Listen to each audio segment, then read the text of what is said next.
I remember that morning vividly, the one that changed the entire course of my life. The conference room on the 18th floor of Neural Axis, a glass tower overlooking downtown Austin, Texas, felt as cold as if someone had just opened a freezer door. I had been with the company for 11 years, back when it was just four of us huddled around an IKEA table, writing the first lines of code for our machine learning prototype. Back then, we dreamed of transforming healthcare through AI, and somehow, I did. The system everyone in the company bragged about, the one investors valued at $80 million, was mostly built by me. They called it the Metascan Neural Engine. I called it the child I'd raised on sleepless nights, endless debugging, and miles of log files scrolling across my screen. That morning, I sat across from Declan Hayes, the new operations VP brought in from New York. He was young, tall, his hair slicked back, smelling like a cologne commercial that screamed, "I am the future of this company," and me, the one who had survived every crisis, was now the legacy. "About the raise," I began, keeping my tone steady. "The number on the review sheet, $100 a year, is that a typo?" Declan looked up from his iPad, his smile thin as a blade. "No, Maya," he said slowly, each word dipped in condescension. "That's the correct number. The company is tightening its budget, but I believe it reflects recognition for your contributions." I laughed, though even I couldn't tell if it was out of sarcasm or disbelief. $100. A year. I'm not sure whether to say thank you or frame it in the company's comedy archives. Silence. Rick, the CTO, looked away. Helen from HR pretended to take notes. Declan tapped his pen on the table, his eyes turning cold. "If you're not satisfied," he said, "the door's right there." I stared at him for a few seconds, a thousand replies swirling through my mind, some sharp, some bitter. But in the end, I just smiled. "All right," I said quietly. "Thank you for the clarity." I stood up. The furniture, the lights, those fake faces, all of it blurred together. 11 years of loyalty, ending with an amount smaller than a cheap dinner bill. I didn't scream. I didn't throw anything. I didn't need to. When a system collapses, it doesn't roar, it fractures in silence. I'd learned that from years of running Metascan. As I walked out, my heels clicked against the hardwood floor, each step like a countdown. I passed the wall where my framed Innovation of the Year certificate hung, my signature still visible at the corner. Nobody looked up. They already knew. News travels faster than any internal memo. My office was small but orderly. On the desk sat a cold cup of coffee, a few network schematics, and a labeled chip, Root Access Backup V2. I stared at it for a long moment. No, I thought, I won't need it. I opened my laptop and typed a short message to the operations team. "I have prepared the handover materials. Please refer to the folder Maya Transition on the system. Everything is clearly marked. Maya." Of course, clearly in my language meant something else. The diagrams were concise enough for someone competent to follow, but no one except me understood the full architecture. Not because I wanted to hide it. I'd proposed a secure access control framework 3 times in the last 2 years, each time rejected. Unnecessary, they said. Too time-consuming. I cleared the cache, removed my credentials, turned in my badge, and walked out for the last time. When the door shut behind me, I heard the click, not of a lock, but of trust sealing itself away. That afternoon, I sat in a cafe on South Congress, watching the traffic flow by. My anger didn't flare. It seeped slowly, like a current leaking through a wire. Electricity makes no sound, but it can burn a city to the ground. I wasn't thinking about revenge. I was thinking about systems. Any structure without a failsafe collapses when one link is gone. Neural Axis had just severed that link. I took a sip of coffee, opened my personal laptop, and watched lines of code run across the screen. A final pop-up appeared from the company's internal system. "Goodbye, Maya. We wish you the best in your future endeavors." I smiled. They had no idea that I was the future they had just thrown away. I went back to the office the next morning, not to plead or explain, but to clean up. My office was in the corner of the 15th floor, overlooking Lady Bird Lake. The morning sunlight reflected off the glass, casting my shadow on the wall, a reminder of the engineer who had given 11 years to this place and was now just the former one. The air felt different. The faces that once greeted me with easy smiles now looked uneasy. A few engineers avoided my eyes, others opened their mouths as if to say something, then stopped halfway. I just smiled back. I didn't blame them. In this world, loyalty lasts only as long as payroll clears on time. I opened the company laptop and checked everything one last time. The servers were still running, thousands of processes rotating without a glitch. I'd left the system in perfect harmony, like a song with no wrong notes. But I knew they didn't understand a single note of it. I pulled up the security architecture I had designed in my 7th year at Neural Axis. 3 layers, 11 main nodes, 26 sub-branches, all encrypted through a physical verification chain linked to my personal device, a small token on my keychain. In my proposal back then, I had written, "If we don't create a contingency plan, the entire system will depend on one person. That's dangerous." Declan's reply had been just one line: "Danger is the engineer's problem. Efficiency is mine." And they chose efficiency. I spent the morning deleting temporary copies and cleaning personal data. But there were things I intentionally left behind, guides detailed enough to make them believe everything was ready, though in truth, half the map was missing. Not because I wanted to sabotage them, but because that was reality. No one except me had ever accessed the system's core layer. No one understood the neural gate, the algorithm that synchronized medical data in real time. They just knew how to press deploy and pray it worked. Helen from HR came in, wearing a polite smile that didn't quite reach her eyes. "Hi, Maya. I just need your signature on a few forms. Thank you for all your contributions." I signed 3 pages without reading. She went on, "We'll be collecting your badge. Your email access will end by the end of the day. The DevOps team will take over the technical side, so you don't have to worry." I almost laughed. The DevOps team would take over. These were the same people who, just a month ago, had asked me, "Why doesn't your system have a graphical interface?" I nodded, saying nothing. After she left, I sent one final email, this time to the entire operations group. "I've cleaned up the environment and left full documentation. Please review all security and two-factor authentication processes before the next update. Thank you for everything. Maya." At the bottom, I attached a file named transitionnotes.pdf. It was only 2 pages long. The first contained basic instructions. The second held just one italic line: "Every system needs a backup. Don't ignore the obvious." That afternoon, I packed up my things. A photo from 2016, me and the original engineering team standing in front of a whiteboard filled with formulas. A ceramic mug that read, "I make systems breathe." I put everything in the box except a small black USB labeled Hive Core. I took it out and turned it over in my hand. Inside was the system's blueprint, something no one could fully rebuild for months if lost. I didn't keep it for leverage.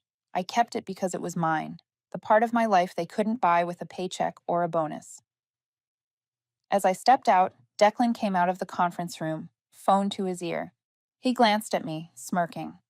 "Good luck, Maya." "You'll need it more than I will," I said calmly.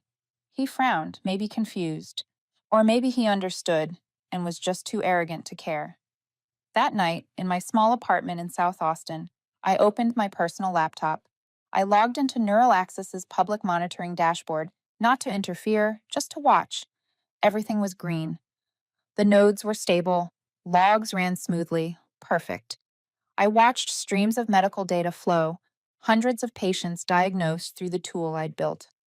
I felt proud, but also sad, because I knew the people laughing in those conference rooms had no idea that every line of code was also a warning. On one of the dashboards, a faint message blinked.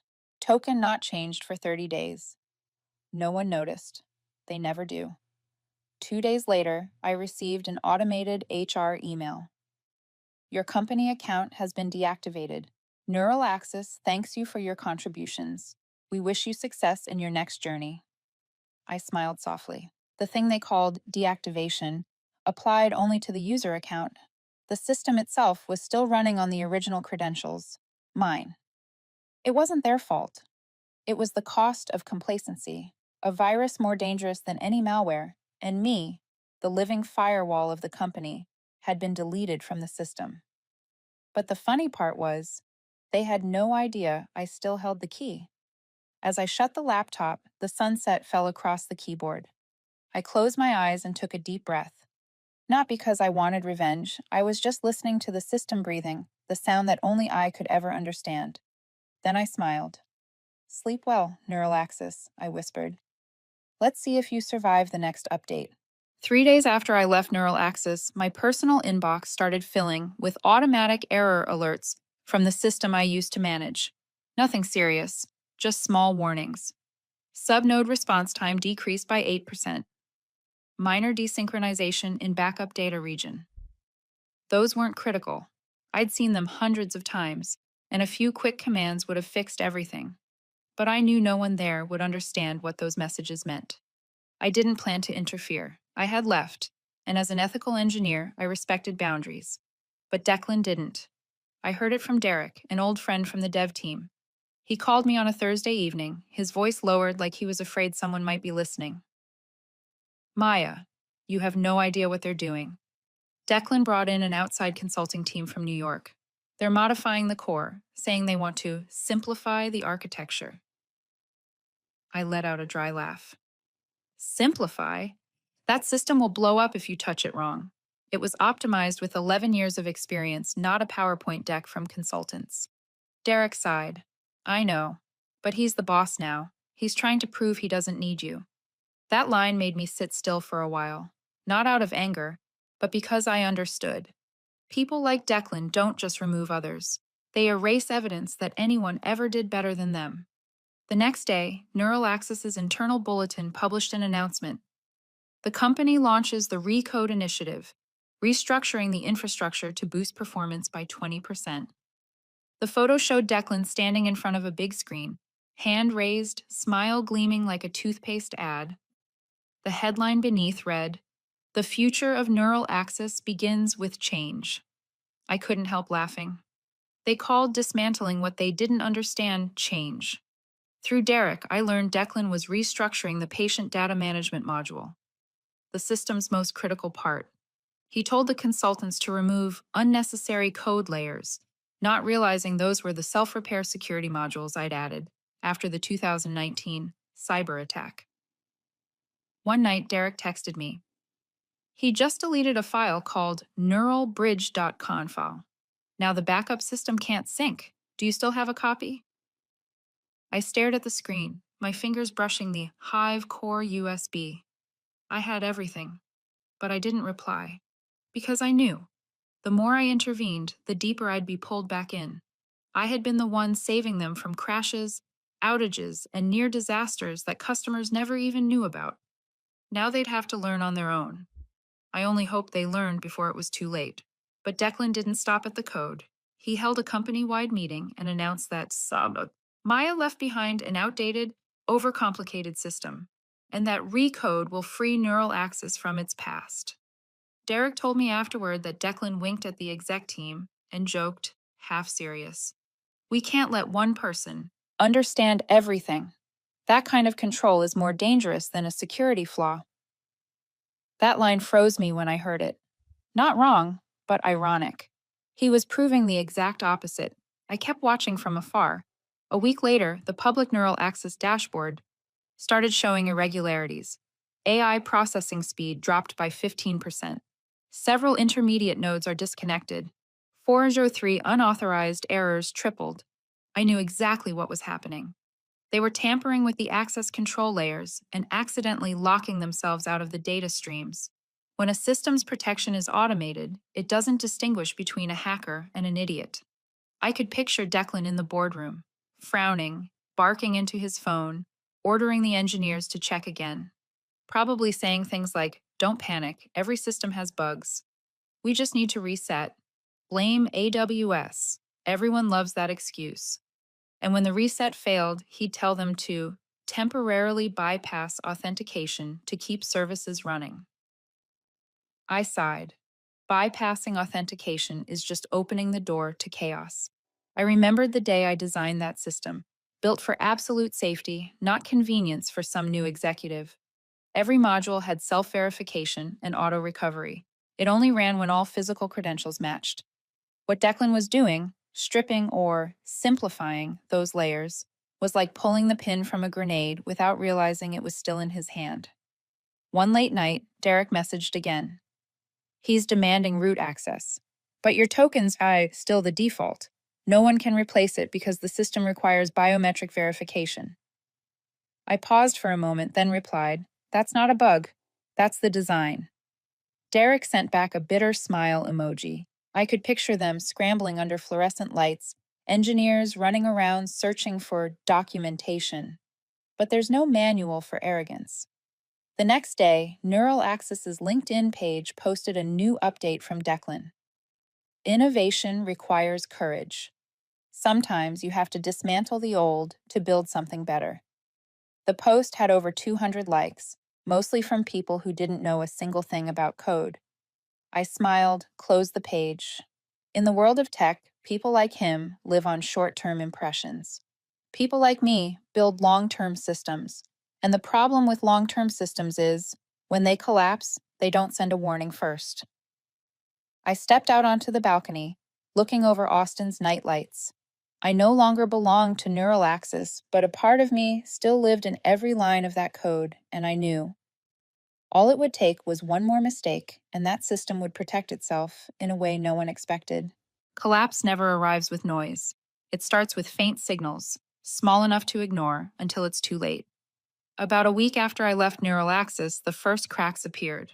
At first, it was just a hospital in El Paso, reporting that the diagnostic engine was responding a few seconds slower. Nothing major. Then a small clinic in San Diego noticed patient records showing slightly different results on separate terminals. I saw it mentioned on an online forum where engineers traded troubleshooting notes. Someone had posted a short message. Anyone else getting mismatched timestamps when pulling lab results from different sites lately? My chest tightened the moment I read it. I knew what was happening. Those inconsistencies weren't from overload, they were the result of someone tampering with the foundation without understanding how the structure held together. Derek, my old teammate, called me on a Wednesday night. His voice sounded tired. Maya, they've started deleting some of your old code, said they're trying to clean things up. I didn't answer. There are lines you marked as critical, but no one knows what they do.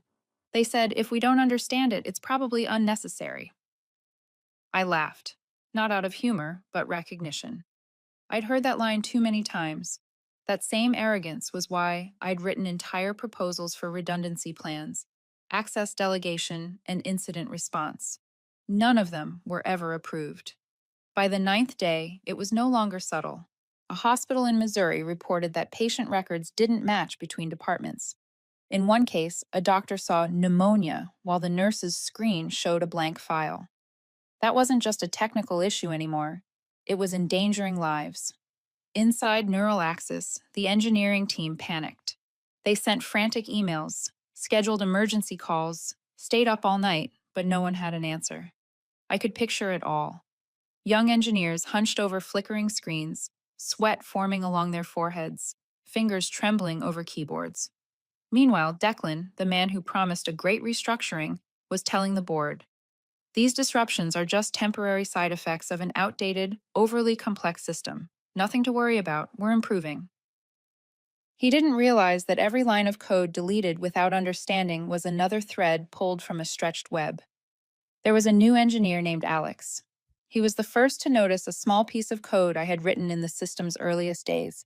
It wasn't flashy, but it served as the final checkpoint, preventing conflicts when multiple users accessed the same dataset simultaneously. Alex didn't know its purpose. He posted on Slack. Anyone know what this part does? No one replied clearly. A consultant said, if nobody knows, just remove it. What's the worst that could happen? And they did. That night, for the first time in nearly 2 years, a doctor in Florida reported that the diagnostic engine returned a blank result. No data, no error, no warning, just nothing. Derek called me, panicked. You don't get it, Maya.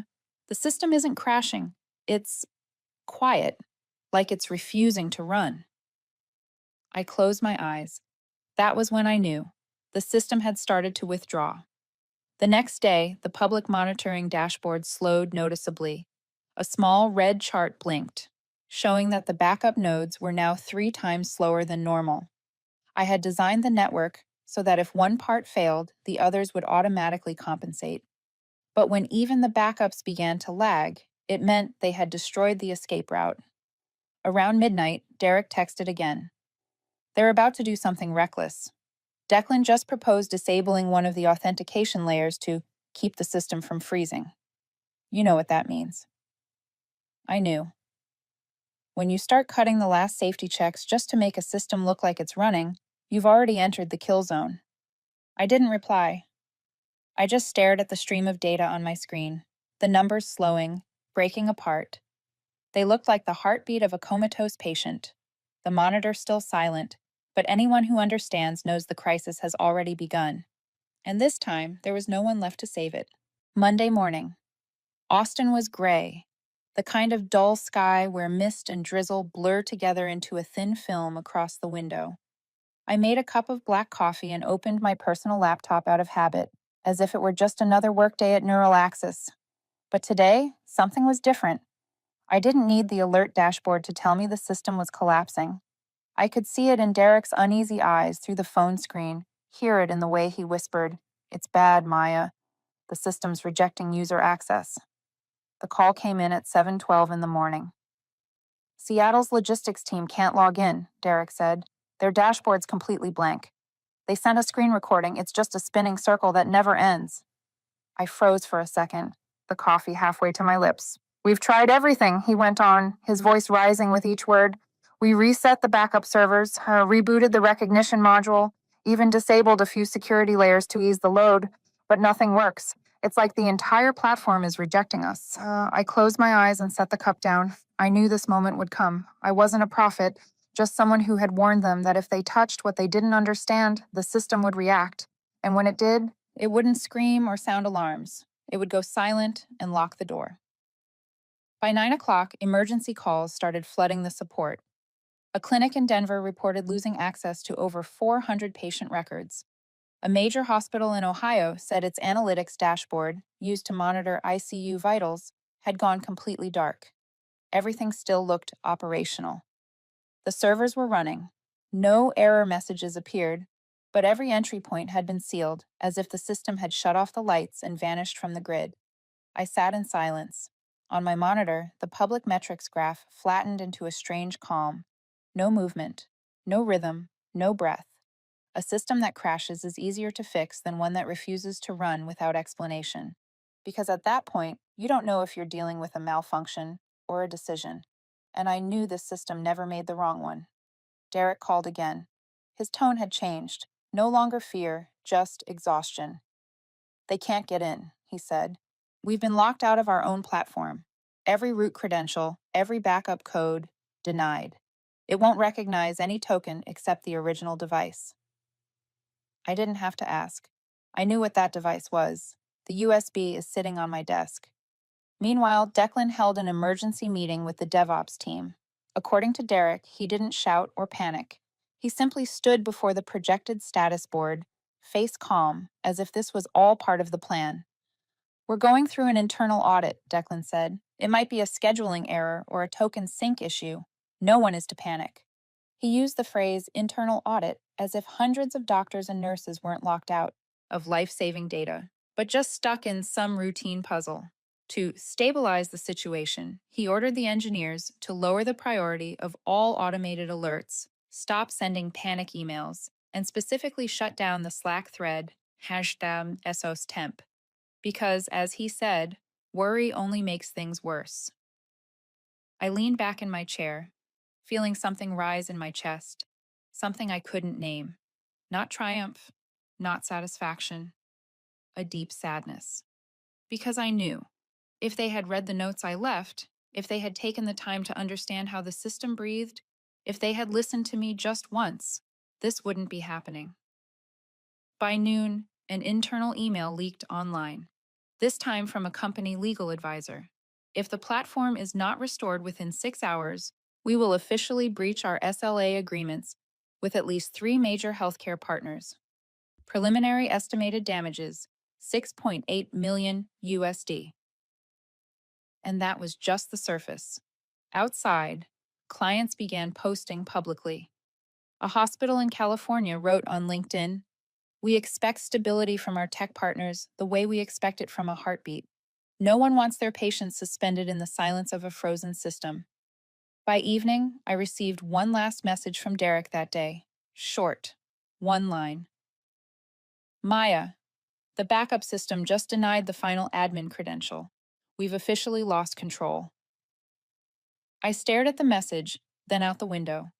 The sky was still overcast, as if even the heavens were holding their breath with the system. They had bet that I was just another name on the payroll. They had thought I was a quiet, replaceable engineer. They had put their faith in simplification, in people who spoke better than they built, in presentations instead of understanding. And now, the system I created was rejecting them. Not because I wrote sabotage code, not because I planted traps, but because I built it the way I believed any system should work. If neglected, it stops serving. Not by human command, but by principle. By nightfall, I shut my laptop. I didn't want to see more because I knew the worst was still coming. Tomorrow, the system would enter full lockdown, and when that happened, no one could call it a technical glitch. It would be a catastrophe. The next morning, I woke with the strange sense that I'd crossed an invisible line between the world of order and the chaos that offered no way back. Neural Axis was no longer a company experiencing technical difficulties. It had become the epicenter of a technological earthquake, one that disrupted millions of medical data streams, impacted hundreds of thousands of patients, and crushed a reputation that had taken more than a decade to build, all in a matter of days. And the worst part was, no one else was to blame but themselves. Arrogance, complacency, the belief that they were too important to make mistakes. That was what destroyed them. Derek called at 6:30 in the morning. There was no soft, "Did I wake you?" this time. His voice was hoarse, weary, and rushed, like someone holding a door shut against a storm. "Maya, you need to hear this. The executive meeting concluded at 3 a.m., and I think it turned into a trial." I sat up, turned on my laptop without bothering with the lights. The screen's pale glow washed over my face, cold and sterile, like the opening cue of a play no one wanted to perform. Derek's voice was fragmented, tense, like he was afraid to leave anything out. After the system locked every admin account, Declan still refused to stop. He gathered the tech team and ordered a full reboot from the backup servers. What he didn't know, or deliberately ignored, was that the backup servers were secured under the same authentication layers as the main system. All of those layers were tied to me. After 3 failed reboot attempts, the room went completely silent. A young engineer whispered, voice trembling, "What if the system isn't broken? What if it's just rejecting us?" The words dropped like a blade, thin, sharp, and cold. No one answered. In that suffocating silence, Heather, the partner accounts manager, hurried to access the internal archive. She searched through years of technical documentation, desperate for something that could explain what was happening. Then she found it. Buried in an old, forgotten folder was a document titled Risk Assessment, Single Point of Failure. Author, Maya Trent. It was a report I had written about 6 months before I left. In it, I warned clearly, if access control isn't distributed, if the authentication layers aren't gradually transferred, the entire platform would become dependent on a single individual. And if that person left without a formal handover, the system would be nearly impossible to recover. Heather read the paragraph aloud in the meeting room. No one spoke. The air grew so thick they could hear the sound of a pen dropping. After a few moments, the CTO, the same one who'd dismissed my proposal as a waste of time and resources, finally spoke, his voice small and uncertain. I remember that document. I thought she was exaggerating to get more staff. Then Declan spoke. The man who had once declared that everything's under control was now red-faced, his voice cracking. That can't be. She couldn't have been the only one. We have a tech team. We have DevOps. We have consultants. Margaret, the CFO, cut him off, her tone cold as steel. Yes, we have teams, but they're teams led by people who never read the handover notes. She looked straight at Declan, her words slow and deliberate. You fired the one person who actually understood how this system works and replaced her with PowerPoint slides. Derek said that after that line, the entire room shifted. No one talked about bugs anymore. No one asked how to fix it. They started asking who was responsible, who signed the termination, who ignored the warnings, who guaranteed that everything would be fine.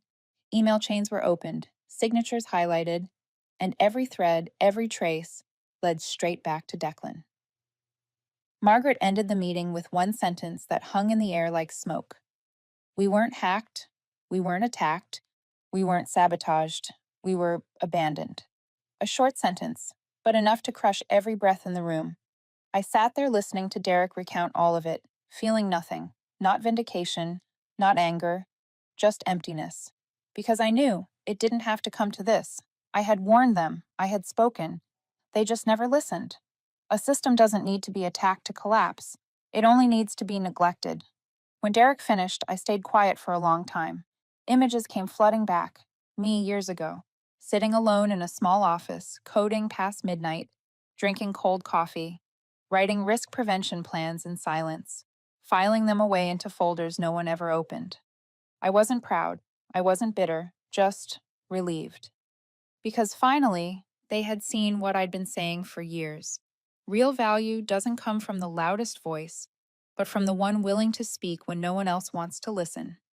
Before we hung up, Derek lowered his voice, almost whispering. Margaret wants to reach out to you. They might ask for your help. I smiled, though he couldn't see it. Let them think on it, Derek. I'm not going anywhere. I'm just waiting for them to understand the obvious. That afternoon, I sat in my usual cafe, the same window seat overlooking South Congress, where the last light of day spilled across the table in thin golden streaks. I had just finished reading the headline from a major tech site covering the biggest system failure in Neuralaxis history.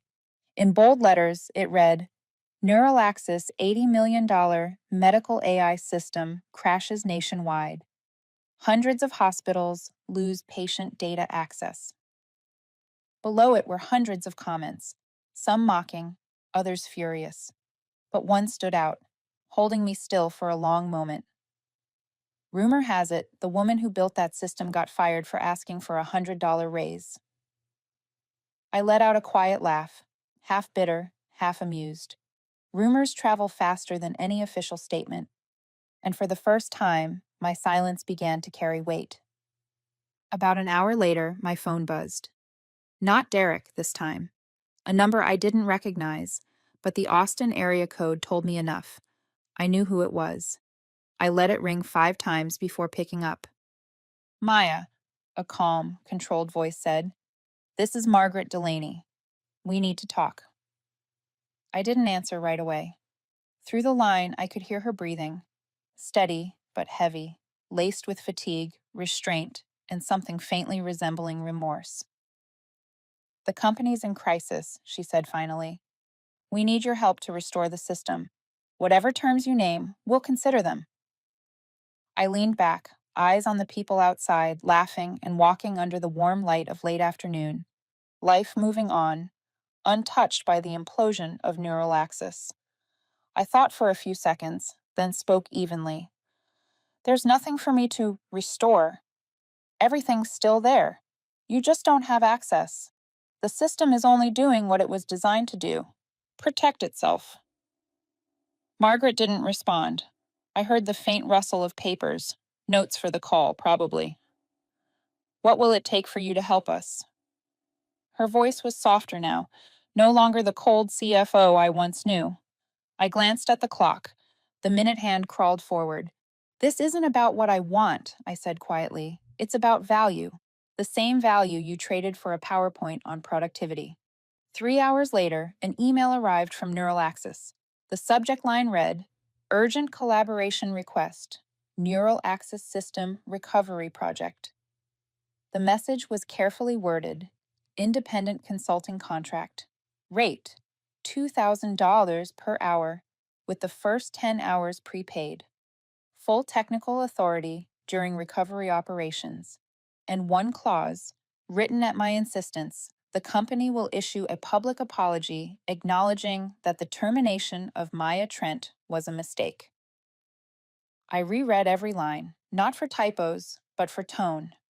The same people who once called me legacy baggage now use words like expert, partner, and lead consultant. A small change, but heavier than any paycheck. The next morning, I returned to the Neural Axis building for the first time in almost a month. The rain had just stopped, and puddles on the street mirrored blurred reflections of people rushing by. I wore a white blouse, black slacks, and hair neatly tied. No badge, no logo. Just a kind of freedom I'd never felt while working there. The security guard at the gate didn't recognize me. "Do you have an appointment, ma'am?" he asked. I handed him a temporary pass marked consultant. He checked, nodded, and opened the gate. Inside, chaos filled the lobby. Dozens of employees darted around, tension thick in the air. On the big screen in the center, red letters flashed. System inaccessible. Data verification failed. On the 18th floor, the conference room door was wide open. I heard Declan's voice before I saw him. "We can't let her control everything. This is extortion," he shouted. The door swung open. Every head turned. Silence. I stepped in and set my bag on the table. Declan froze. His face drained of color, eyes unfocused, like he'd just seen a ghost. Margaret rose to her feet and extended a hand. "Thank you for coming, Maya." I didn't shake it, just nodded. "Let's begin.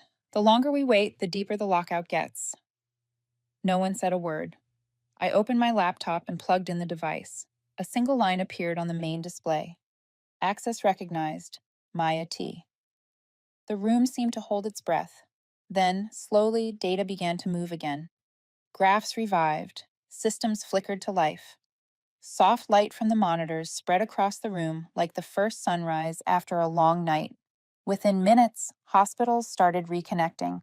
Notifications pinged nonstop. Disbelief turned into applause. I typed the final sequence of commands and said quietly, "One last step.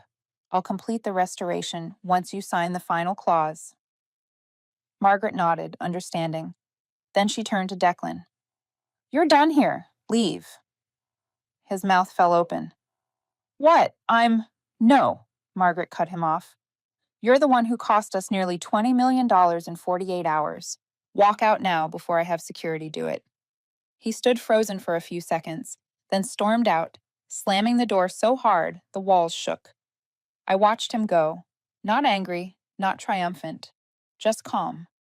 The kind of calm I had been waiting 11 years to feel. By the time I left the room, the system was 92% restored. Hospitals were back online. Patients regained access. Neural Axis staff cheered. But I didn't stay to listen. I took the stairs instead of the elevator, each step heavier and lighter at once.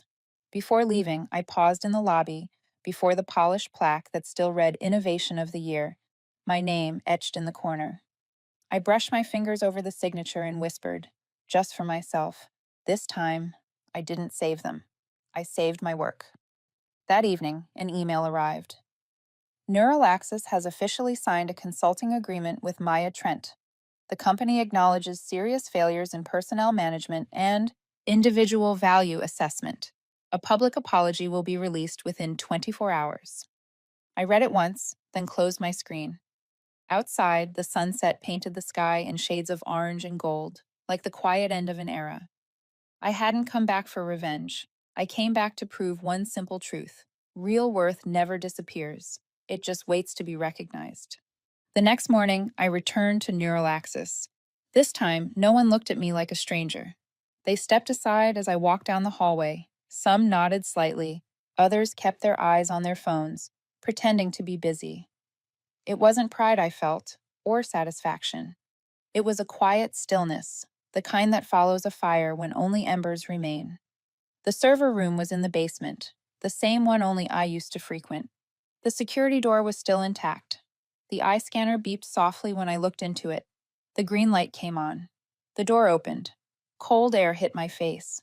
Rows of machines stood in perfect formation, silent sentinels with faint blinking lights, like the heartbeat of something slowly coming back to life.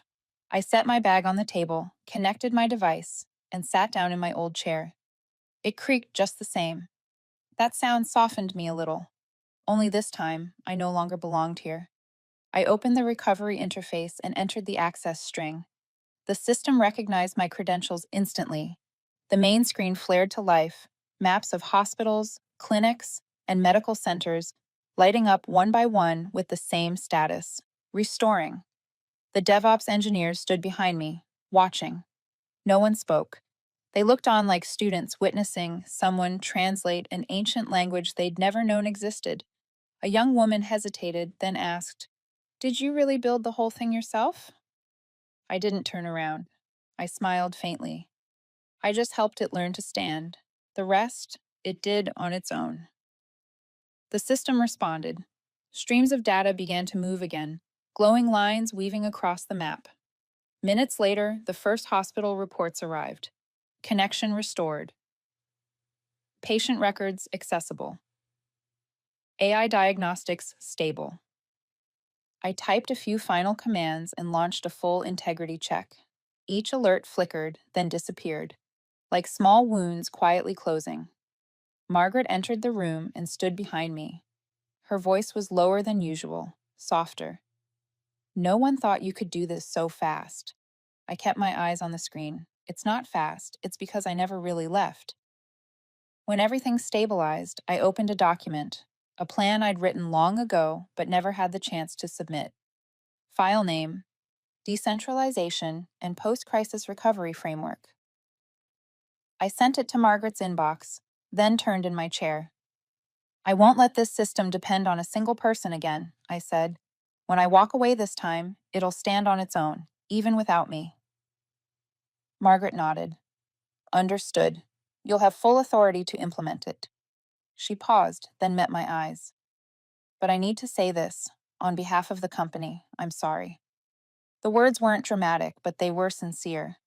I looked at her, seeing the exhaustion and genuine regret. "No need to apologize," I said calmly. "Just remember, a system can't survive if the people running it treat it like a tool. It's a living thing. It reflects how we treat each other."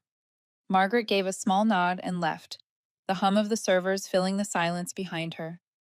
It took nearly 4 hours to complete the full restoration. When the final message appeared, all systems operational, I leaned back in my chair and exhaled. Not from fatigue, but from release. It felt like giving birth to something twice, and this time it was strong enough to stand on its own. A young engineer rushed in, face bright with disbelief. "Maya, the national network is back online. Hospitals are sending their thanks." I nodded.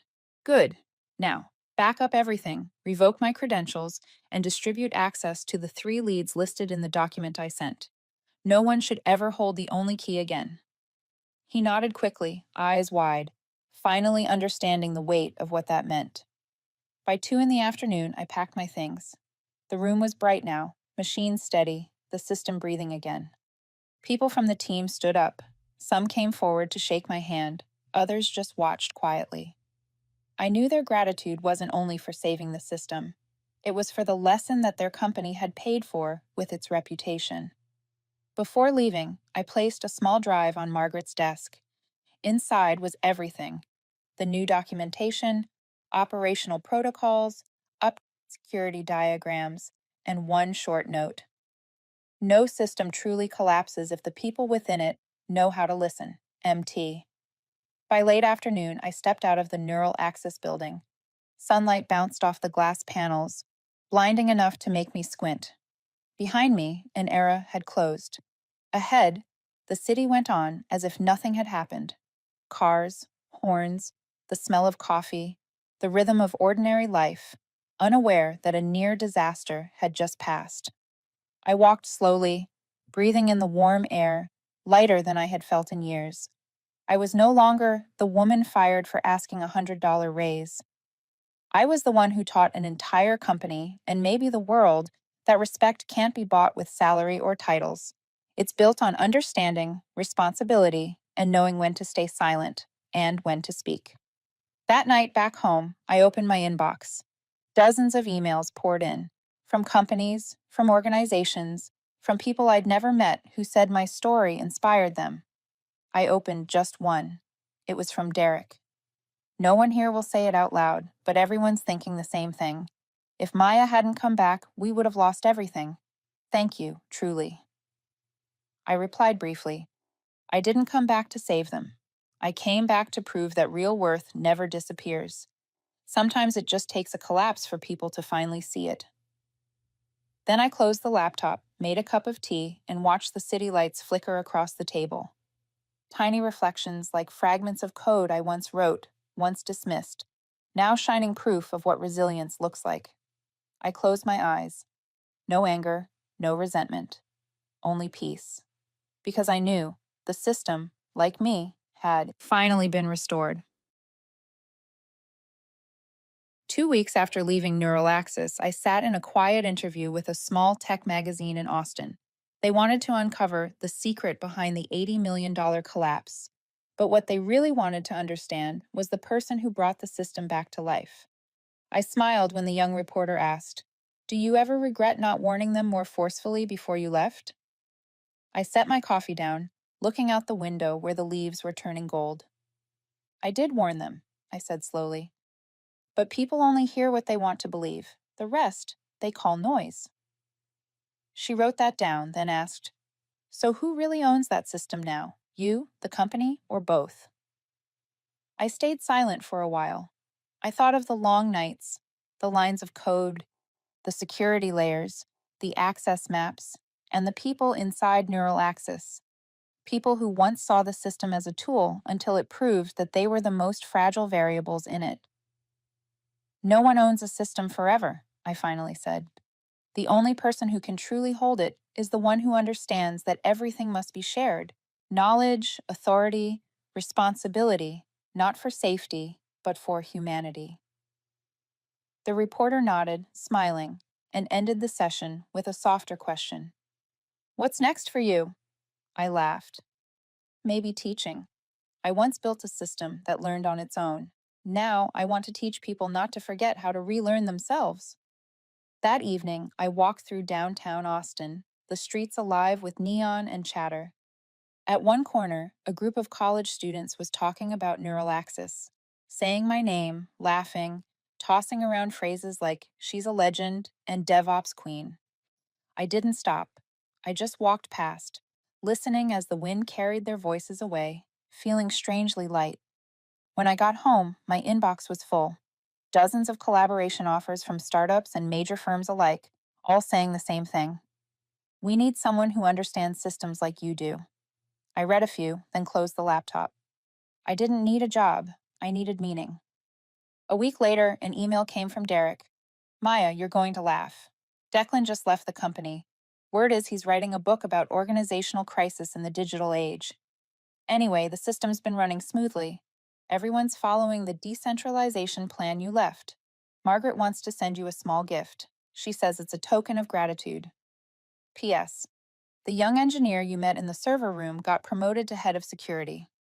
She said, "I just want to do what Maya said, teach others." I laughed out loud, not bitterly, but warmly, because in the end, what I left behind wasn't code, it was awareness. That night, I opened my laptop and checked the public monitoring dashboard, a habit I hadn't quite shaken. Green bars, steady flow, flawless performance. The system ran as if no storm had ever passed. Only now, I no longer have access.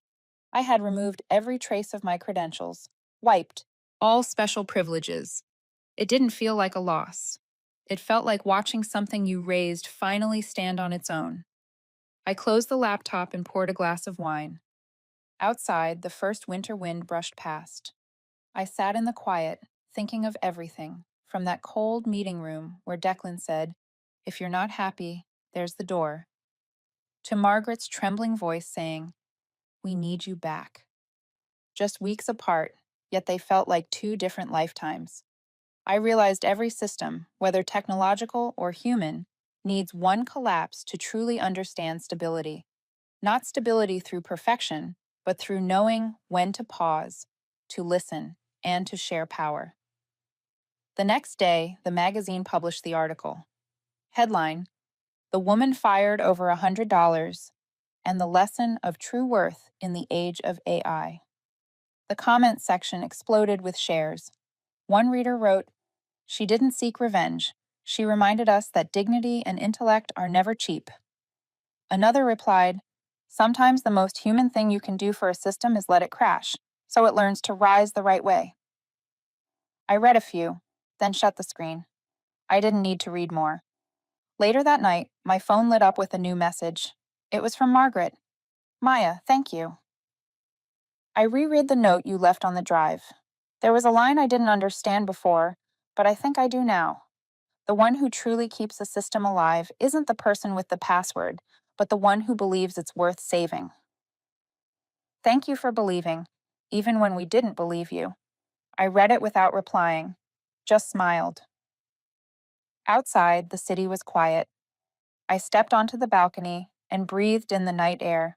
In my mind, I could still hear the faint hum of servers, the tap of keys, the whisper of data moving across a million channels.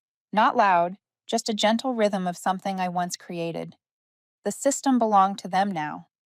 But its worth and mine still lived on, in the way they looked inward, in every decision they'd make from here on. I raised my glass softly, as if to toast my own past. "Thank you for firing me," I whispered. "Without that day, this one would never exist." A small smile crossed my lips, not of victory, but of peace. Because at last, I had restored the one thing that mattered most, my faith in myself.